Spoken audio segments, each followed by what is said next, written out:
I wasn't going to let myself down. I knew I was good enough to play there. I knew it in my heart, even though the recruiters didn't get to see it.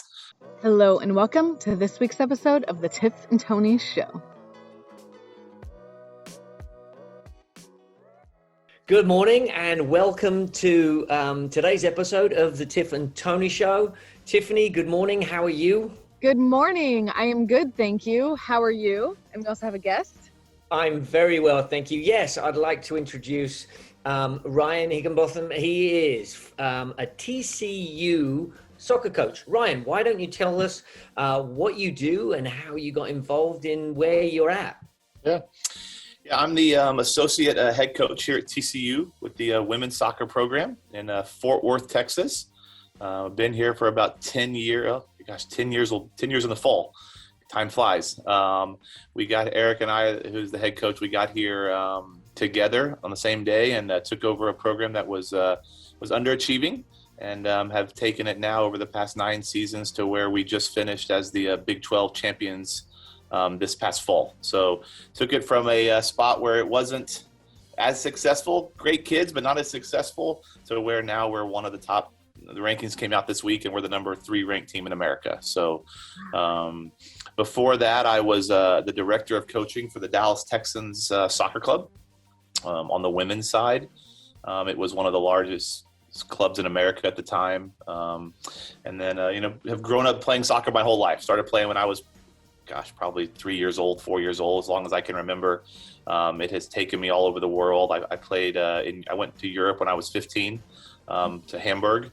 And played for Hamburg SV Hosval, and then came back to college and went to Furman University in South Carolina, and coached at Furman. I coached at the University of Akron on the men's side, and then most recently for the past 17 years, I feel old saying that, been coaching on the women's side and having a lot of fun doing that. So that's kind of my background in a quick snapshot.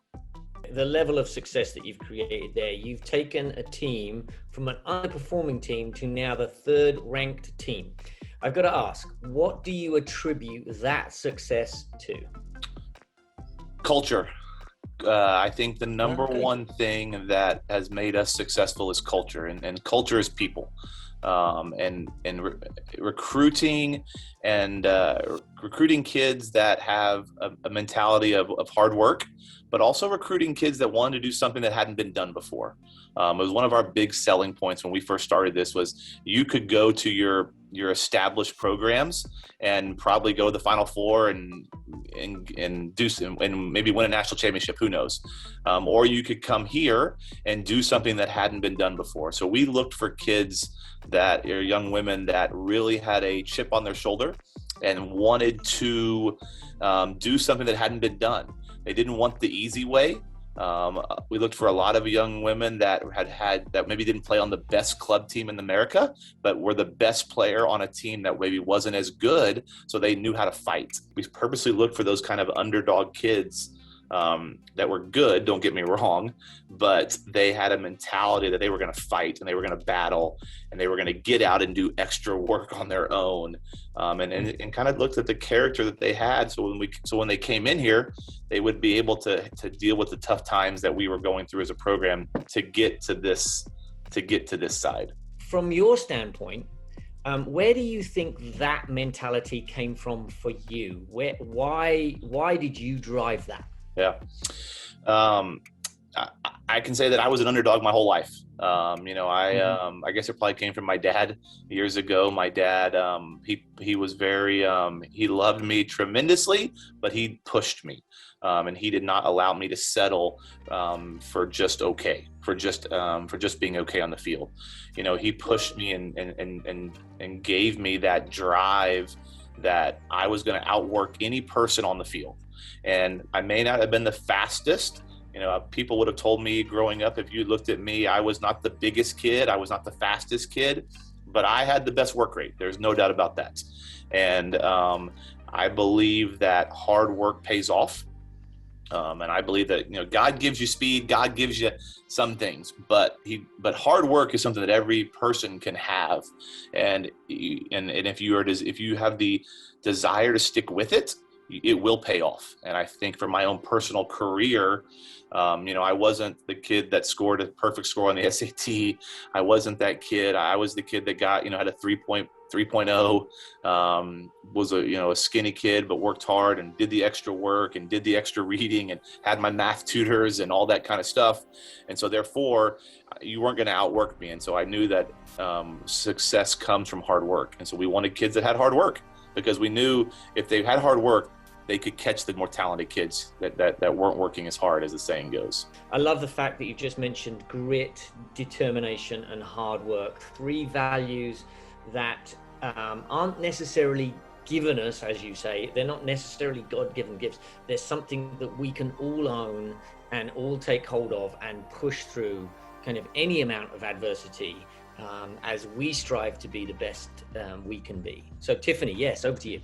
Those 3 words that you pulled out of there, Tony, just point to this resilience that builds in us when we push through adversity, when we strive to do something that hasn't been done before. It's that inner strength that we draw from that oftentimes can only come from hard experiences that we just motivate ourselves or have these external motivators to push through. And maybe some personal areas of your life, share a story that just really stands out to you that grew your resilience. Yeah. It's an easy one for me because it always looks back to the same one. I broke my leg 3 times playing soccer. I broke it when I was younger, like 2nd grade, but then I broke it when I was starting my senior year of high school, and then came back like 8 months later and broke it right away again. And so I had to end up having rods and screws put in it and whatnot. But from the first time I got injured, I kind of missed the recruiting window where everybody was getting seen and everything. And then when I came, and so I remember I committed to Furman while I was injured. He had kind of took a flyer on me because of my club coach and gave me an opportunity. And the reason I wanted to go there was because I wanted to play on the East Coast. I thought that the East Coast soccer was the best at the time, back in the early 90s. And so I went there because I wanted to challenge myself. And then when I got signed and committed and all that stuff, I broke my leg again. And I had to miss basically my whole freshman year recovering from that. And so to say I got knocked down is an understatement. I missed like 14 months of soccer, recovering through all this. But it made me, first off, realize how much I love the game, because when you take something away from somebody, you'll know how much they love it. But more importantly, I was like, this is not going to beat me. And my club coach stood up for me and got me that scholarship and that opportunity. And I wasn't going to, let him down for doing that for me. But personally, I wasn't going to let myself down. I knew I was good enough to play there. I knew it in my heart, even though the recruiters didn't get to see it. I believed it. I knew it. And I wanted to show my friends, I wanted to show my coaches, I wanted to show the country that I was good enough. And it worked out. My junior year, I led the country. I led the country in scoring. I scored like 21 goals my junior year. I was the number one goal scorer in America. We had one of the best seasons in program history and things like that. And it was the experience that drove me to always stick together. And so now whenever I see a kid get injured, I'm like, okay, so what? Like, who cares? Like, it doesn't matter. You'll be fine. I see a kid. I wasn't the kid that when I got to Furman, I was on the second team. I wasn't the starter. And so now I see kids and I train kids and they're like, well, I'm not a starting. I'm like, who cares? Like, then in practice, show me you're going to outwork the starter and you'll get there. And so I like to tell kids, I've been in your spot. I've been injured. I've been on the second team. I've been doubted. But the only person that's stopping you is you. So I think that having that experience with myself makes me a better coach. But I know it's all in yourself. It's all in yourself. And that's what I tell kids today. I know that you probably heard this saying before, is that sports doesn't create character, but it definitely will define it. The character is inside of you, but we will pull it out of you for sure. And those that push through will end up making success in their own life in the real world, as we always tell them, because you'll have these soccer experiences to fall back on. We tell our girls all the time, listen, you'll have all these experiences to fall back on. I had all these experiences to fall back on. So therefore, when I knew something got hard, I was like, okay, I've seen hard. Let's go. I've got this. And that's what I think the greatest thing about sports is that it will give you life experiences to fall back on. It may look a little different, but it's still the same character. It's still the same piece. The success that you've experienced in your life hasn't come easy, and it's come through working through really hard things and not quitting and keep moving forward. I'll tell a story. We had a guy at Furman, Clint Dempsey. Do you know who Clint Dempsey is, the name? Obviously, Clint Dempsey played at Furman. He played for us in college. And I tell people this story all the time about Clint. Clint, I regard as the best player in American soccer history. Some people say Landon, but I go Clint. Maybe I'm biased. But anyway, I will tell you this story. So we were in Alabama watching a soccer tournament, and I had a friend of mine say, hey Ryan, I was like, hey, let's go get dinner. And my friend said, no, I got to go watch this game over here. And I said, okay, I'll go watch this game with you, and we'll go get dinner. And so I watched the game, and Clint wasn't even the kid that we went to watch.